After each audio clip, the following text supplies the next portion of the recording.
ትፈልጊያለሽ? ምን? አዎ አለሽ? የለኝም። እኔ ግን ምን አለኝ ነው? ከፈቀድሽልኝ። እኔ ፈቃድ አይደለም። ቆይ ግን እኔ ምን ባደርግ ነው ባልሽ መሆን የምችለው? ያው ደስ ብለሽኛል፣ እናወራለን፣ ሻይ ቡና እንላለን። ማን ያውቃል አንድ ቀን ማወራ ይዝሞኝ ይሆናል። እርግጠኛ የሆነ ነገር ባዝ ታሰብከዋለህ? በጨካኞችና በወንጀለኞች እየተሳደደች ያለችው ትህትና ዛሬ ከእነሱ ከስደት ወጥታ እንግዲህ የራሷን ህይወት እያመቻቸች ወይም ደግሞ የራሷን ህይወት ለወደፊት እንዴት መኖር እንዳለባት እና መኖር እንዳለባት ደግሞ ነገን በተስፋ መሄድ እንዳለባት እግዚአብሔር በፈቀደ ነገሮችን እንዴት ማድረግ እንዳለባት እንግዲህ በራሷ እምነትና ሀሳብ ተነሳስታ አሁን ላይ ብዙ ነገሮችን አቅዳ ወደፊት እየተጓዘች ነው። እንግዲህ እቅዷና ነገሮቿ ደግሞ እየተሳኩላት ይመስላል።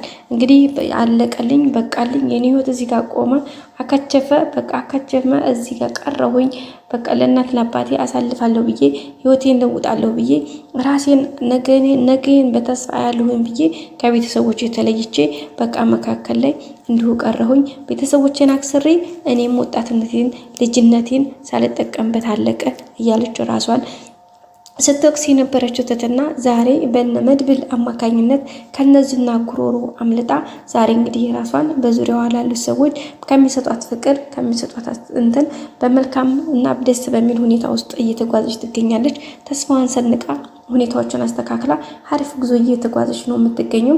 ደስ በሚልም ህይወቱ ጎዳና እየሄደች ነው። እንግዲህ ቀጣይም አሪፍ ነገር እንደሚገጥማት ተስፋ እናደርጋለን። ከዚህም እንግዲህ እንደሚታወቀው አብርሽ ገና እንደመጣች የሆነ ነገሯ ተመችቶት ነበረ። ግን ያሁኑ አልተመቻ ማለት ጥሩ ነገር መልስ አላገኘም ነበረ። አብርሽም ያው ትህትናም እንግዲህ ደፋ ቀና ያለች ነው። ምክንያቱም እሷ አሁንም ስቃይቀዋ እነዚህና አሁንም እንደሚይዟት እንደሚፈልጓት ውስጧ ስለሚፈራ ሌላ አይነት ህይወት ጥራት ዝውራት አያውቅም ነበረ። አሁን ግን ከእለት እለት ከጊዜ ወደ ጊዜ ከሰዓታት ሰዓታት ነገሮች እየተለዋወጡ ስታያቸው አሁን ላይ ጥሩ ነገሮችን ማለም ህይወትን መቀጠል እንዳለባት እየተሰማት ነው የሚገኙ። እንግዲህ ቀጣይም አሪፍ ህይወት፣ አሪፍ ተስፋ፣ አሪፍ መንገድ እንደምትጓዝ አንጠራጠርም። ቤተሰቦቻችን እንግዲህ መድብልን የመሰለ አፍቃሪ አግኝታለች። ከዚህ በላይ ደግሞ መታደል ምንም ነገር የለም። የመጀመሪያም እሱ ነበር ከዛ ያወጣት እሱ። አሁንም ደግሞ እንግዲህ ፍቅረኛለሽ ወይ የሆነ ነገርሽን ወድጄዋለሁኝ፣ ተመችተሽኛል፣ ስለዚህ ብንቀጥል ምን ይመስልሻል የሚል ጥያቄ ቀርቦላታል።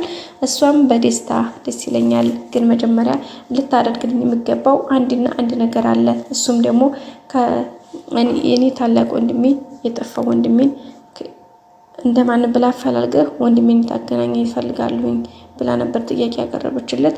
እሱም እንግዲህ በደስታ እንፈልጋለን፣ ግን ተስፋ ሰጭ ነገር ወይም ደግሞ ፍንጭ ለማፈላለግ የሚሆን ፍንጭ ካለች ሲላት፣ አይ ምንም አይነት ነገር መረጃ የለኝም፣ ግን ደግሞ ታፋው ላይ ምልክት እንዳለው እናቴ ነግራኛለች። ከዛ ውጭ ግን ምንም አይነት ፍንጭ እናንተን የለኝም በማለት ነው የመለሰችለት። እሱንም ይዞ እንግዲህ ታዲያ ምን ትኛለሽ? የአዲስ አበባ ነው ወንድ ሙሉ በሙሉ እየገለብኩ አየሁት በኛ እያለ እየቀለድባት ነበረ። እሷም እንግዲህ በደስታና በፈገግታ እንደምታደርገው እንደሚሳካለት ተስፋ አለኝ። ምክንያቱም አንተ ጀግናና ልበ ሙሉ ነህ። እኔን ከዛ ከድቅድቅ ጨለማ ሳታቀኝ ያወጣኸኝ፣ አሁን ደግሞ ከዚህ ከሀሳቤ ከጭንቀቴ ከዚህ ከምፈልገውን ነገር ፈልገህ እንደምታገናኘኝ ባለሙሉ ተስፋ ነኝ በማለት መልሳለታለች። ስለዚህ እንግዲህ አሪፍ ጥምርቶች እንደሚሆኑ አንጠራጠርም። ቤተሰቦቻችን መድብል ደግሞ ታውቃላችሁ ጎበዝ፣ ጀግና፣ አስተዋይ ሁሉ ነገሩን አሟልቶ ሰጠው። እነዚህናን በንብርክክ የሚነዳቸው ጀግና ወንድ ነው። ስለዚህ ስለ እነዚህና ምንም ያክል አትፍሪ፣ በልበ ሙሉነት ተንቀሳቀሺ፣ እንዳታስቢ እኔ ያለሁልሽ በማለት ነው እንግዲህ እንትን ያላት። ወንድምሽም ደግሞ በቅርቡ ይመጣል፣ አገናኝሻለሁኝ፣ ምንም እንዳታስቢ።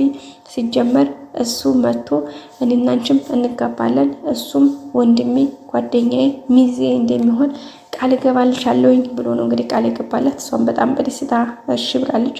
ግን ደግሞ የጠረጠርኩት ሁለት ሰው አለ፣ እንግዲህ እሱንም አብረን እናያለን ብለዋለች።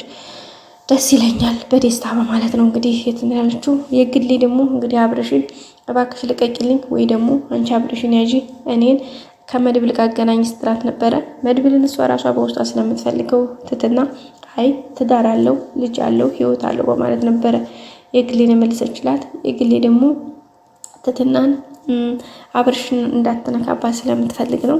እንግዲህ አሁን ትትና የራሷን ህይወት ጀምራለች። ስለዚህ